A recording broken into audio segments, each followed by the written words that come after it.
It did not begin with planets. It never does. Planets are always the evidence left behind, never the cause. Long before there was a sun bright enough to cast shadows, long before there were paths to circle or names to give them, there was only matter without memory and motion without meaning. A vast cloud, cold and indifferent, drifting through space with no intention of becoming anything at all. Nothing about that cloud was special. It did not announce itself. It did not glow. It did not stand apart from the darkness around it. If you were there would have been nothing to see, nothing to admire, nothing to suggest that this place would one day become a system of worlds. The universe does not mark important moments. It lets them pass unnoticed. Inside the cloud, atoms moved, not together, not in harmony. Each particle followed its own indifferent path, colliding occasionally, separating again, exchanging energy without purpose. Chaos was not a stage to overcome. Chaos was the default. Order had not yet earned the right to exist. And yet, within that chaos, there was an imbalance, not a dramatic one, not a sweeping rotation you could point to and say this is where it starts. Just a statistical accident, a slight excess of motion in one direction, so small that ignoring it would have felt reasonable, so small that intuition would dismiss it as noise. That would have been a mistake, because the universe does not care about scale. It only cares about rules. And one of those rules is merciless. Motion once allowed is not permitted to disappear. Gravity did not arrive like a command. It was already there, woven into the fabric of space itself, patiently pulling without preference or plan. As the cloud drifted, gravity began to close the distances between particles. Slowly at first, so slowly that nothing seemed to change. But time is the one resource the universe never runs out of. As the cloud compressed, something inevitable happened. The tiny imbalance, the almost meaningless rotation, began to matter, not because gravity created it, but because gravity exposed it. When space shrinks, motion has nowhere to hide. Conservation keeps the books perfectly. What exists must be accounted for. Compress the system, and the spin accelerates. Random motions collided. Opposing paths met and cancelled. Energy bled away as heat, radiated into the surrounding darkness, never to return. Chaos paid a price for its freedom. Directionless movement was fragile. It destroyed itself. But the overall rotation did not cancel. It could not. There was nothing for it to collide with on equal terms. It was the one imbalance that survived every encounter, not because it was stronger, but because it was alone. Over time, the cloud began to change its shape, not deliberately, not efficiently, simply as a consequence of what could survive. Particles that moved out of alignment smashed into those that didn't. Those collisions did not negotiate. They eliminated options. Motion outside a growing plane was punished again and again until it either joined the flow or was expelled entirely. The cloud flattened, not because flatness was desirable, but because everything else was unstable. What remained was a disk, rotating with quiet inevitability, carrying within it the memory of a motion so ancient that nothing solid had yet existed to inherit it. This was not order imposed from above. This was order left standing after disorder exhausted itself. Inside the disk, matter began to stick. Dust met dust and lingered. Pebbles formed, then rocks. Collisions that once destroyed randomness now built structure. The same violence applied over time changed its role. What could survive alignment could now grow. These growing bodies did not choose their paths. They were born already moving. Their motion was not a decision. It was an inheritance. By the time something recognizable as a world existed, the direction of its orbit had already been written billions of years earlier. This is the part that makes people uncomfortable. There was no moment of choice, no fork in the road, no point where the system could have gone either way with equal ease. Once the initial conditions were set, The future narrowed relentlessly. The universe did not explore every possibility. It destroyed most of them.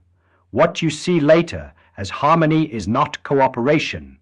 It is survival bias written across astronomical scales. The planets did not agree to move together. Everything that tried to move differently failed to remain. Some scars remain. A moon captured late, moving against the flow. An object knocked into a tilted path by a collision so violent it momentarily overpowered the system's memory. These are not contradictions. They are proof of how hard it is to break the rule. To move backward requires catastrophe. To move forward requires nothing at all. The system remembers. Memory in the universe is not thought. It is constraint. Once momentum exists, it restricts what can happen next. You can redistribute it, redirect it, carve it into new forms, but you cannot erase it. The past does not loosen its grip just because time has passed. That is why starting with planets is a mistake. Planets are compliant. They do not reveal the rule. They obey it. To understand why worlds move the way they do, you must erase them from your mind and return to the cloud. Return to the time when nothing was organized, when nothing looked inevitable, when the future was wide open and brutal enough to close itself. The universe does not reward imagination.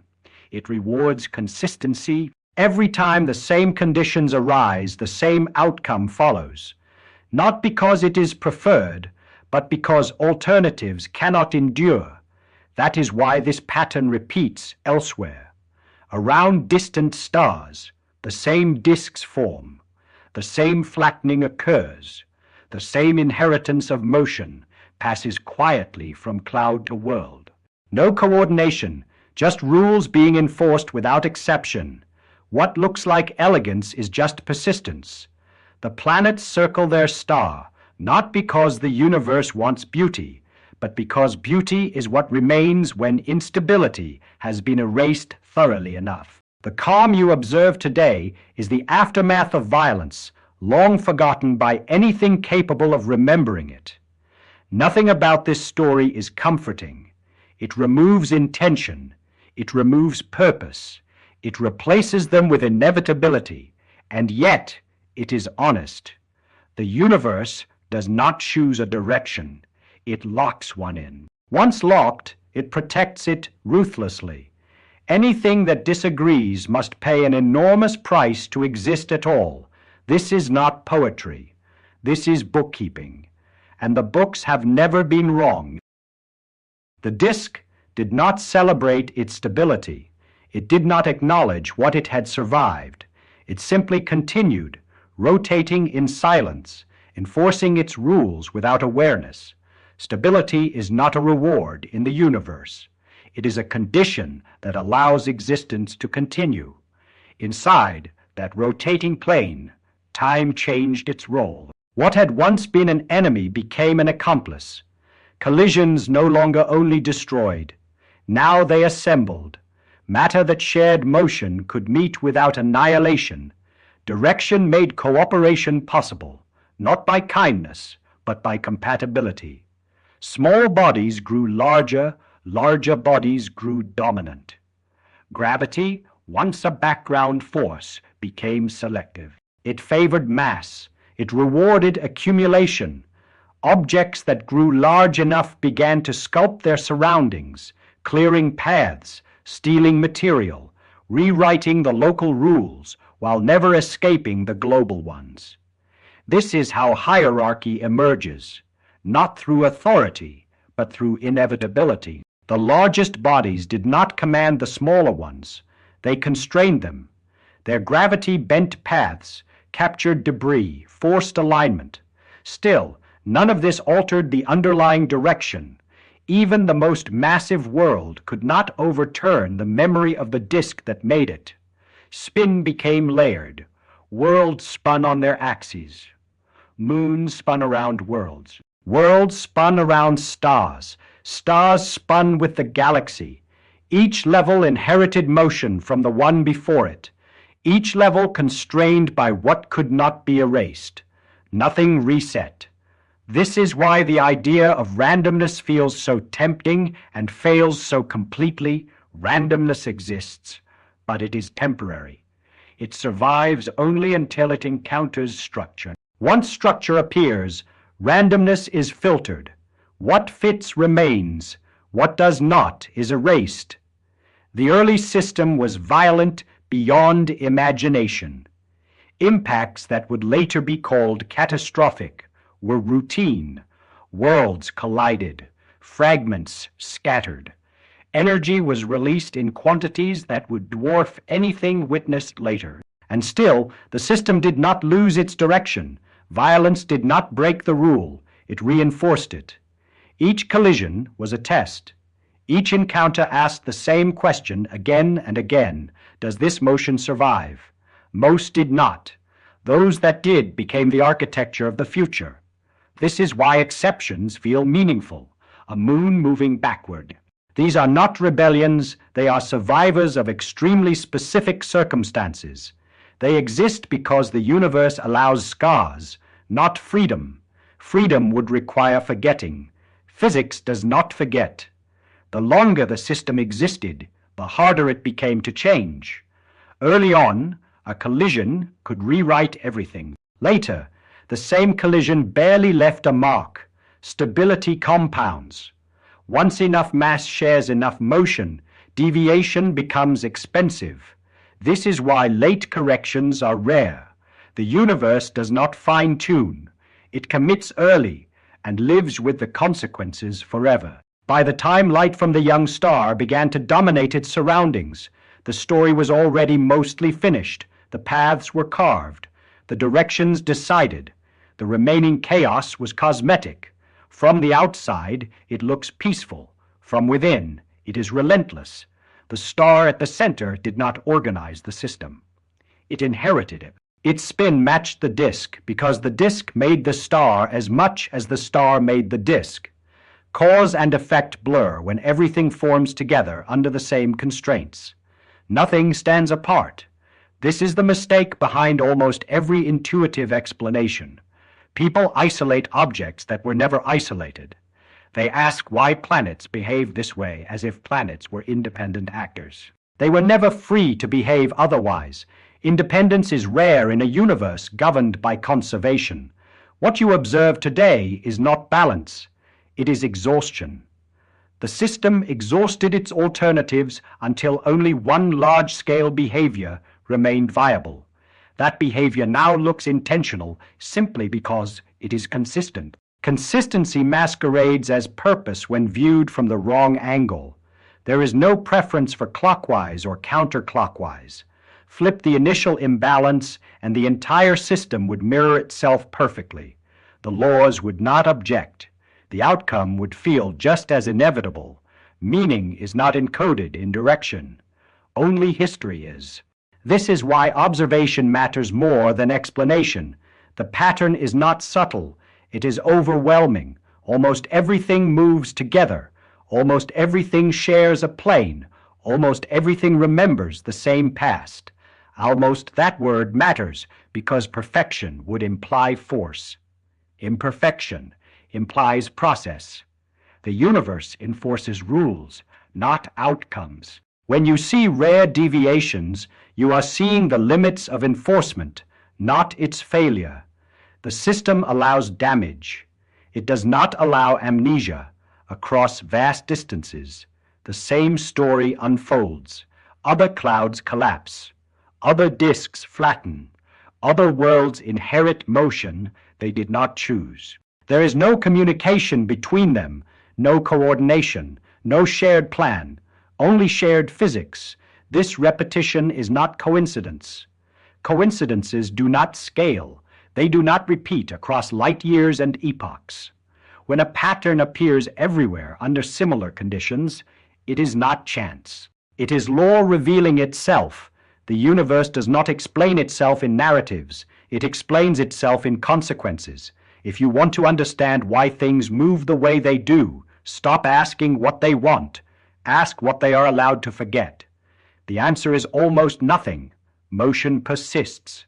Direction survives. Chaos burns itself out. The elegance you admire is not kindness. It is the residue of elimination, and the process is still ongoing. Even now, collisions occur, orbits shift, energy redistributes, but the foundational constraint remains untouched. The system can rearrange its furniture, but it cannot move the walls. The past is not gone. It is embedded. This is what it means for the universe to remember, not memory as awareness, but memory as limitation. The present is narrower than the past because so many futures were destroyed before they could arrive. What remains looks orderly only because disorder had more ways to fail. The planets do not circle their star because they were guided. They circle because there was no surviving alternative. And that is the quiet truth hidden beneath every graceful orbit. The universe does not choose harmony. Harmony is what survives when choice is gone. Stability does not announce itself. It does not glow brighter or move faster. It simply persists while everything unstable erases itself. By the time the system appeared calm, most of the violence had already served its purpose. The disk had thinned.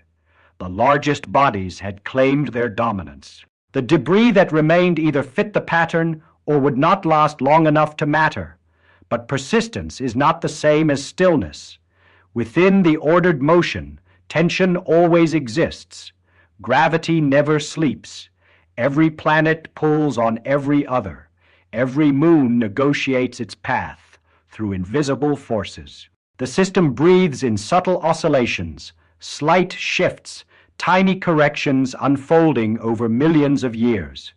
Yet, through all of it, the dominant direction remains untouched, because direction is expensive to change. To reverse a world's path would require energy on a scale so violent it would scar everything nearby. The cost of defiance grows as coherence strengthens. Early chaos was cheap. Late chaos is catastrophic. This is why timing matters more than magnitude. In the beginning, a small perturbation could rewrite the future. Later, even enormous collisions only leave localized damage. The system becomes self-reinforcing. Shared motion acts like a shield. Anything that collides with it must either align or shatter. Alignment is survival. Consider a wandering object approaching from outside, a relic of another collapse, carrying a different history, a different direction. As it enters the gravitational influence of the star, it does not encounter empty space. It encounters a moving architecture. Every interaction pushes it toward conformity. If it resists too strongly, it is flung away. If it yields slightly, it is bent, captured, reshaped. Rarely, it survives in opposition. But even then, it exists as an anomaly defined by the rule it contradicts. Nothing in the system exists independently of everything else. The disk may no longer be visible in its original form, but its memory saturates every orbit. The star spins with it. The planets circle within it. The debris traces faint echoes of its original plane. What began as a tiny imbalance has become a structural constraint spanning billions of kilometers. And still, the universe does not care. It does not admire the symmetry. It does not celebrate the coherence. It enforces equations, not aesthetics. The elegance is incidental. The consistency is mandatory. This is where intuition fails most completely. Intuition expects balance to require guidance. It expects harmony to require intention. But the solar system is not balanced because it was arranged carefully. It is balanced because imbalance destroys itself faster than balance does. Imagine rewinding again to that early cloud. Picture the countless microscopic interactions happening every second. Most of them led nowhere. Most of them canceled each other out. But the persistent rotation, The slight directional excess accumulated influence over time simply because it could not cancel itself. Self-canceling motion vanishes self-consistent motion compounds. That principle extends far beyond planets. It governs stars forming in clusters, galaxies shaping spiral arms, even the large-scale structure of the cosmos. Small asymmetries grow under collapse. Random noise averages away. Persistent deviation dominates. What survives writes the story. The worlds that formed within the disk inherited not only direction but limitation. Their orbits are not arbitrary curves drawn in empty space. They are confined solutions to equations that do not permit freedom lightly. Change one parameter too violently, and the system reacts. Stability is not passive. It resists over eons. Tidal forces synchronize spins. Moons show one face to their planets. Rotation slow. Energy dissipates. The system simplifies further, not because it seeks minimalism, but because simpler configurations are harder to disrupt. Complexity that cannot defend itself disappears. Yet the memory of chaos never vanishes entirely. Craters remain. Tilted axes persist. Irregular orbits whisper of ancient impacts. The present is orderly, but the record of disorder is etched into every surface. Order is the surface. Violence is the foundation. This duality is often misunderstood. People imagine that because the system is stable now, it must have always been stable. But stability is an achievement purchased by elimination. The calm you see is the residue of selection pressure applied through physics rather than biology. Survival here is not about life, it is about motion. The dominant direction was not chosen because it was optimal. It was retained because it was unavoidable. Once gravity began compressing a rotating cloud, the conservation of angular momentum constrained every subsequent possibility. The disk was not a design choice. It was a mathematical inevitability, and inevitability is ruthless. You can picture alternative universes where the initial spin was reversed, where the direction mirrored what we observe. The difference would be meaningless. The laws would operate identically. Only the sign would change. This is what makes the story both humbling and precise. There is nothing sacred about the specific direction our planets move. What is sacred, if anything can be called that, is the constraint that once a direction exists, it persists. The universe does not privilege left over right. It privileges continuity over cancellation. As billions of years passed, the system matured.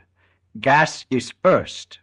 The disk thinned. The architecture solidified. What remained was not fragile, it was entrenched. Disturbances still occur, but they ripple across a structure that absorbs them. The planets trace paths that look serene, but serenity is a projection. Beneath each orbit lies an agreement enforced by gravity, inertia, and conservation. Break the agreement violently enough, and the response is immediate. Nothing negotiates, everything responds. And so the system endures, not because it strives to, but because the rules permit it to. Look outward beyond this single star, and you will find the same process repeating. Clouds collapse, disks flatten, motion amplifies. Collisions erase randomness. Planets inherit direction. Exceptions arise from violence, not preference. The repetition is not coincidence. It is evidence of constraint operating universally. If you search for intention in this process, you will not find it. If you search for inevitability, you will see it everywhere. The worlds do not circle because they desire to. They circle because deviation was too costly to survive the early chaos. Their motion is not an act of will. It is a consequence of what could not be undone. And that is the quiet architecture of the cosmos, not design, not chance, but survival of motion under unyielding law. The system does not remember with thought. It remembers with momentum. Eventually, the violence faded not because it was resolved, but because it had finished its work. There was nothing left to destroy that could change the outcome. The system had settled into a configuration that resisted alteration, not through perfection, but through endurance. This is the final misunderstanding people carry. They think an ending implies completion. But the universe does not complete stories. It only stabilizes processes. What you see at the end is not closure. It is constraint becoming permanent. The planets continue to move. The star continues to burn. Momentum continues to circulate through space like an inheritance that cannot be refused. Time stretches forward, but the fundamental structure remains the same because nothing has the authority to rewrite it. The early cloud is gone, but its influence is everywhere. It lives in every orbit, every rotation, every shared direction. It lives in the fact that deviation is rare and costly. It lives in the fact that most things still move together, long after the chaos that forced them to do so has vanished. This is how history survives without memory. There will be future disruptions. There always are. A passing star may disturb the outermost debris. A collision may tilt a world further. A moon may be lost. But none of these events will undo the original constraint. They will decorate it, not replace it. The universe does not erase its foundations. It builds on top of them until they are buried beneath layers of consequence. From a distance, the system looks deliberate. From close up, it looks mechanical. Both impressions are wrong in the same way. Deliberation implies thought. Mechanics imply design. Neither exists here. What exists is inevitability. If you could strip away every name, every diagram, every story humans tell themselves to make sense of motion, you would be left with something colder and far more reliable. Rules applied without exception. Outcomes shaped not by desire, but by what cannot be undone. The planets do not cooperate, they comply. They comply with a past that never loosened its grip. That is why the question itself is deceptive. Asking why worlds move the same way assumes they could have moved differently. They could not. Not once the collapse began. Not once motion was amplified instead of erased. The freedom existed only in the beginning, when everything was unstable enough to be destroyed. By the time structure appeared, freedom was already gone. And yet, this loss of freedom is what makes the universe predictable. It is what allows patterns to persist long enough to be seen. It is what allows worlds to endure instead of dissolving back into chaos. Stability is not mercy. It is aftermath. Long after the first imbalance, long after the disk flattened, long after the last world took shape, the system continues to move as it always has. Not because it remembers, but because forgetting is forbidden. Momentum does not fade. Direction does not apologize. The universe does not revisit decisions it never made. It carries them forward. This is not a story about planets. It never was. It is a story about constraint, about how the past limits the future until only one broad path remains open. Everything you observe today is traveling that path whether it knows it or not. The calm arcs you see traced across space are not expressions of harmony. They are records of survival. Each orbit is a sentence written by physics and signed by time. The universe does not explain itself, it enforces itself. And what remains is not what was chosen, but what could not be erased.